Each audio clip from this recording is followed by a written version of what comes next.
Good morning all of you. मैं Siddharth Kumar, perfection IAS में स्वागत है आपका।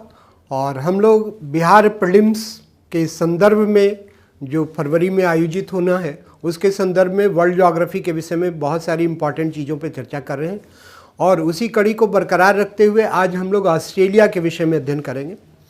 Australia is the smallest continent of the world. संसार का ये सबसे छोटा महाद्वीप माना जाता है। Continent is also called as continental countries. इसे महाद्वीपीय देश के रूप में हम जानते हैं, इसलिए क्योंकि ऑस्ट्रेलिया महाद्वीप को अगर आप देखें तो इसके पूरे भूक्षेत्र पर एक ही देश है जो ऑस्ट्रेलिया के रूप में विद्यमान है और इसीलिए इसे महाद्वीपीय देश के रूप में हम जानते हैं। Australia as a country is also regarded as country of thirsty land. इसे प्यासी भूमि का देश कहा गया ऑस्ट्रेलिया को, इसलिए because more than 2/3 area of this country is under climate of tropical desert climate। क्योंकि ऑस्ट्रेलिया का जो 2/3 से अधिक क्षेत्र है वहाँ की अगर क्लाइमेट अगर आप देखते हैं तो उष्ण मरुस्थलीय जलवायु के रूप में आपको दिखाई देती है। सो smallest continent of the world, continental country and country of thirsty land. इस कॉन्टिनेंट को अगर आप देखें, इस महाद्वीप को अगर आप देखें तो नॉर्थ में यहाँ पर आप देखिए अराफुरा सी आपको दिखाई दे रहा है। ओके, नॉर्थ में आप अराफुरा सी को देखते हैं, गौर कीजिए, ऑस्ट्रेलिया के नॉर्थ में यहाँ पर आपको ये अराफुरा सी दिखाई दे रहा है ऑस्ट्रेलिया के नॉर्थ में। गौर कीजिएगा, ध्यान दीजिए, नॉर्थ में यहाँ पर आप अराफुरा सी को देख रहे हैं। यहाँ देखिए ये गल्फ ऑफ कारपेंट्रिया दिखाई दे रही है आपको। यहाँ पर आप देखिए कोरल सी आपको दिख रहा है। यहाँ पर आप देखिए ये तिमोर सी आपको दिख रहा है नॉर्थ वेस्ट की ओर, ठीक है। साउथ में आप देखिए ग्रेट ऑस्ट्रेलियन बाइट आपको दिखाई दे रहा है। इधर ईस्ट की ओर अगर आप देखेंगे तो ये पैसिफिक ओशन आपको दिखेगा और वेस्ट की ओर आप देखिए तो ये इंडियन ओशन दिखेगा। So continent is surrounded by Arafura Sea in north, Coral Sea in north east, Timor Sea in north west, Great Australian Bight in south. Okay, फिर आप देखते हैं कि Pacific Ocean in east and Indian Ocean in west. तो ये continent कई महासागरीय जल क्षेत्रों से घिरा हुआ महाद्वीप के रूप में आपको दिखाई दे रहा है, ठीक है। इस कॉन्टिनेंट को, इस कंट्रीज़ को अगर आप देखते हैं तो इस कंट्रीज़ में कई प्रोविंस आपको दिखाई देंगे, कई प्रांत आपको दिखेंगे। ऑस्ट्रेलिया के नॉर्थ वेस्ट में यहाँ पर देखिए, इसको अगर आप देखते हैं तो वो क्वींसलैंड के रूप में आपको दिखाई दे रहा है। तो ऑस्ट्रेलिया का ये क्वींसलैंड प्रांत जो ऑस्ट्रेलिया के उत्तर पूर्व में आपको दिख रहा है। इसकी कैपिटल सिटी को अगर आप देखें तो ये ब्रिस्बेन के रूप में आपको दिखाई दे रही है। इस प्रोविंस को अगर आप देखें तो ये न्यू साउथ वेल्स प्रोविंस के रूप में आपको दिखाई दे रहा है। तो क्वींसलैंड, कैपिटल सिटी ब्रिस्बेन इसकी दिखाई दे रही है। ये न्यू साउथ वेल्स आपको दिख रहा है और कैपिटल सिटी इसकी सिडनी आप देख रहे हैं। आप यहाँ पर देखें, विक्टोरिया प्रांत को देखिए ऑस्ट्रेलिया के, और इस विक्टोरिया प्रांत की जो राजधानी आपको दिख रही है मेलबॉर्न के रूप में आपको दिखाई दे रही है, ठीक है। यहाँ आप देखिए ये साउथ ऑस्ट्रेलिया आपको दिख रहा है और साउथ ऑस्ट्रेलिया की कैपिटल सिटी है एडिलेड, ये आप देख रहे हैं।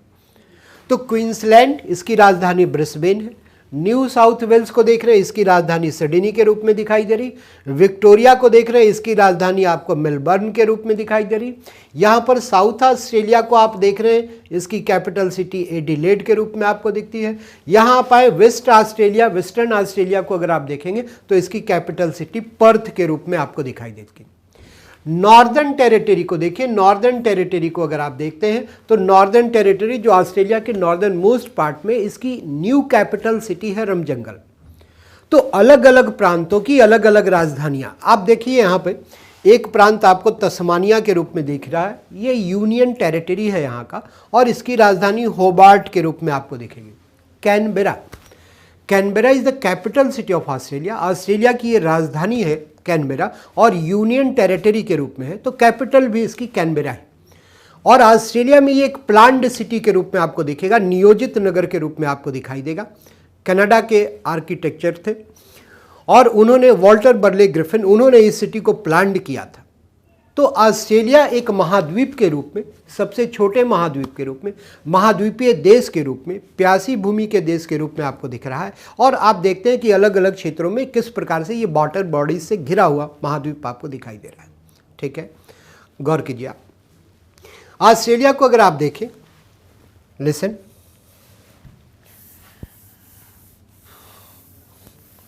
ऑस्ट्रेलिया में अगर आप देखें तो ईस्टर्न पार्ट को आप देखिए, यहां पर आप देखिएगा कि ग्रेट डिवाइडिंग रेंज दिख रही है, जो ऑस्ट्रेलिया में एक पर्वतीय श्रेणी है। So eastern part of Australia is an area of mountain range which is called as Great Dividing range.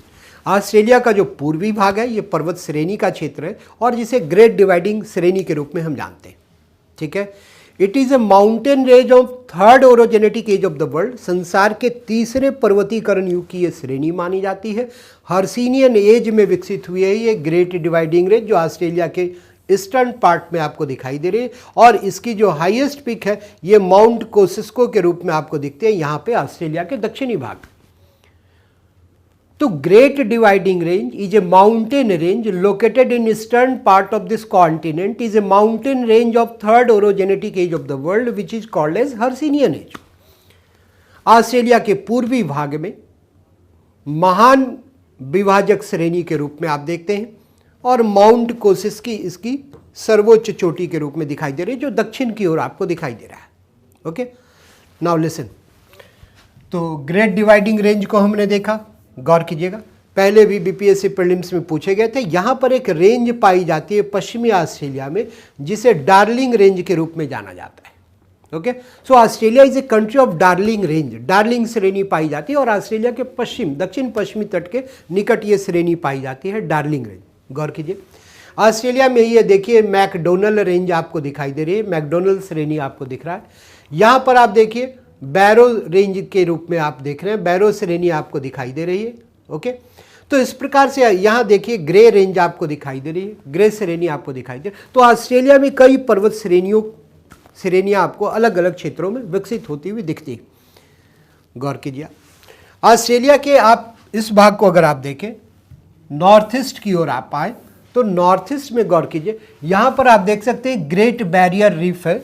Great Barrier reef देखिए, ग्रेट बैरियर रीफ है क्या? ये कोरल्स, ये कोरल रीफ के रूप में आपको दिखेगा। गौर कीजिए,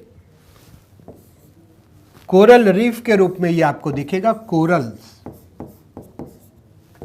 गौर कीजिए, है क्या? Corals are tropical marine water polyp. प्रवाल का नाम आपने सुना होगा। प्रवाल उष्णकटिबंधीय सागरीय जल में पाए जाने वाले ये जीव हैं। They are polyp, they intake calcium as their food. ये भोजन के रूप में कैल्शियम ग्रहण करते हैं। तो प्रवाल जो कोरल के रूप में जाने जाते हैं, प्रवाल उष्णकटिबंधीय सागरों और महासागरों में विकसित पाए जाते हैं। They thrive on continental shelf. ये महाद्वीपीय मग्न तट पर विकसित होते हैं। महाद्वीपीय मग्न तट क्या है? तो तट के निकट का वह जल क्षेत्र, सागरीय जल क्षेत्र, ठीक है, जो पहले कॉन्टिनेंटल था, सी राइज होने के कारण वो जो है सो अब जल के अंदर है। सबसे कम गहराई का क्षेत्र है, सैलो सी वाटर एरिया है। उसी कॉन्टिनेंटल शेल्फ पे कोरल विकसित होते हैं। They are tropical marine water polyp. ये उष्णकटिबंधीय सागरीय जल के जीव हैं, ठीक है। महाद्वीपीय मग्न तट पर विकसित होंगे, उष्णकटिबंधीय सागरों में विकसित होंगे, ठीक है। इनके विकसित होने के लिए जो गहराई अपेक्षित है वो कहा जाता है कि 50 to 60 मीटर डेप्थ महासागरों के जल की, ये इनके लिए अनुकूलतम मानी जाती है, ऑप्टिमम मानी जाती है। तो प्रवाल जो सागरीय जीव के रूप में है, उष्णकटिबंधीय सागरीय जीव के रूप में है, कीड़े के रूप में है, कॉन्टिनेंटल शेल्फ पे विकसित हो रहे हैं, महाद्वीपीय मग्न तट पर इनका विकास हो रहा है। They intake calcium as their food. ये भोजन के रूप में कैल्शियम ग्रहण करते हैं। ओके, फिर आप देखें कि ये इनकी जो स्पेसीज है, प्रजातियां हैं, इनकी 10,000 स्पेसीज पाई जा रही है, 10,000 प्रजातियां पाई जा रही है और अलग अलग रंगों की पाई जा रही है। Okay, so corals are tropical marine water polyp. They intake calcium as their food. They are having more than 10,000 species of different colors. This is the reason why corals are regarded as an equatorial evergreen rainforest of ocean. यही कारण है कि प्रवाली जीवों को उष्णकटिबंधीय सागरीय जल क्षेत्र में, महासागरीय जल क्षेत्र में इन्हें भूमध्यरेखीय वर्षावन कहा गया। आप स्थल मंडल को देखें तो स्थल मंडल को जब आप देखेंगे तो स्थल मंडल पर गौर कीजिएगा, स्थल मंडल पर जो सबसे अधिक बायोडायवर्सिटीज का एरिया है दैट इज इक्वेटोरियल, वो भूमध्य रेखीय क्षेत्र। तापमान भी अधिक है भूमध्य रेखीय क्षेत्रों में, वर्षा भी अधिक है वहां पर, प्रतिदिन दोपहर के पश्चात मूसलाधार वर्षा हो रही। तो डाइवर्सिटीज अगर लैंड मास पर कहीं सबसे अधिक है तो that is area of equatorial region, वो भूमध्य रेखीय क्षेत्र का प्रदेश है।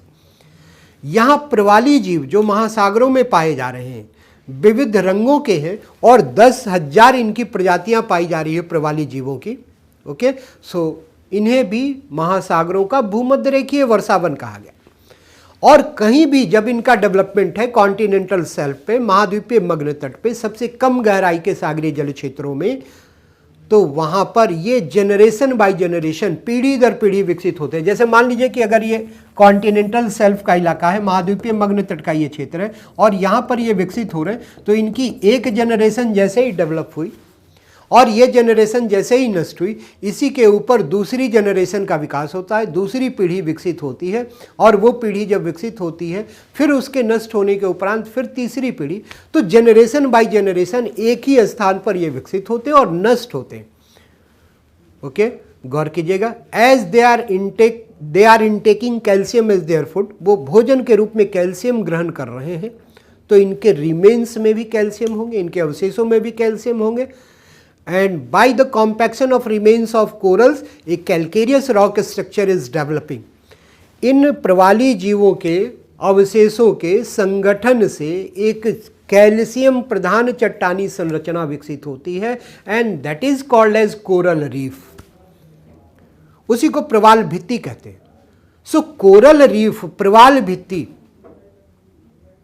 Is a calcareous rock structure formed by the compaction of coral remains on continental shelf.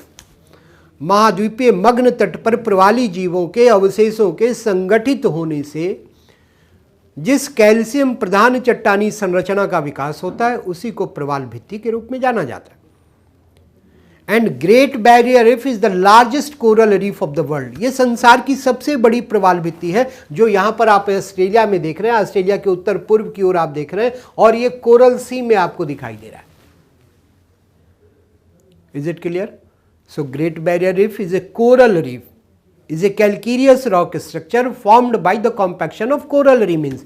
प्रवाली जीवों के अवशेषों के संगठन से विकसित होती है। और आपको मैं बताऊं कि इस ग्रेट बैरियर रीफ को पैराडाइज ऑफ बायोलॉजिस्ट कहा गया, जीव विज्ञानियों का स्वर्ग कहा गया, इसलिए क्योंकि इनकी बहुत प्रजातियां पाई जा रही। अभी हमने कहा कि मोर देन 10,000 स्पीसीज हैं इनके, 10,000 से अधिक प्रजातियां हैं, भिन्न भिन्न रंगों की प्रजातियां हैं और इसीलिए ये महासागरों के भूमध्य रेखीय वर्षावन के रूप में जाने जाते हैं। तो यहां पर अध्ययन और अनुसंधान के लिए जीव विज्ञानियों के स्वर्ग के रूप में जाने जाते हैं great Barrier reef. Okay, so Australia is the smallest continent of the world. Australia is a continental country. Australia is a country of thirsty land. Okay, Australia is a country of great Dividing range. देखा आपने Australia के पूर्वी भाग में great Dividing range एक श्रेणी के रूप में, पर्वतीय श्रेणी के रूप में, पर्वतों के निर्माण के तीसरे युग की श्रेणी, हर्सिनियन युग की श्रेणी के रूप में आपको दिखाई दे रही। और इसका जो सर्वोच्च शिखर था वो आपने देखा कि माउंट कोसिस्को के रूप में आपको दिखाई दे रहा है। ठीक है, हम लोगों ने ग्रेट बैरियर रीफ की चर्चा की, महानवरोधक भित्ति की चर्चा की और कहा कि ये प्रवाली जीवों के अवशेषों से विकसित हुई एक चट्टानी संरचना है। प्रवाल के विषय में हमने जाना कि कोरल्स क्या होते हैं, तो हमने आपको बताया कि corals are tropical marine water polyp. ये उष्णकटिबंधीय सागरीय जल के जीव हैं, कीड़े हैं। They thrive on continental shelf, महाद्वीपीय मग्न तट पर विकसित होते हैं, ये मैंने आपको बताया। फिर आपने जाना कि they intake calcium as their food, ये भोजन के रूप में कैल्शियम ग्रहण करते हैं। और फिर आपने जाना कि जनरेशन बाय जनरेशन प्रवाल एक ही स्थान पर विकसित हो रहे हैं और नष्ट हो रहे हैं और इसी का परिणाम आपको दिखाई देता है कि उनके जो रिमेन्स हैं उनके कॉम्पैक्शन से एक चट्टानी संरचना बन जाती है, एक शैल संरचना का विकास होता है और उसी शैल संरचना को which is formed by the compaction of coral remains हम कोरल रीफ के रूप में जानते हैं, प्रवाल भित्ति के रूप में जानते हैं। And this great Barrier Reef is the largest coral reef of the world, संसार की सबसे बड़ी प्रवाल भित्ति के रूप में मानी जाती है। ठीक है, तो आज ऑस्ट्रेलिया के संदर्भ में हम इन बिंदुओं पर चर्चा कर चुके हैं और अगले लेक्चर में हम लोग फिर से ऑस्ट्रेलिया के महत्वपूर्ण बिंदुओं पर चर्चा करेंगे जो आपके लिए प्रीलिम्स की दृष्टि से महत्वपूर्ण हो सकता है। Thank you, have a nice day.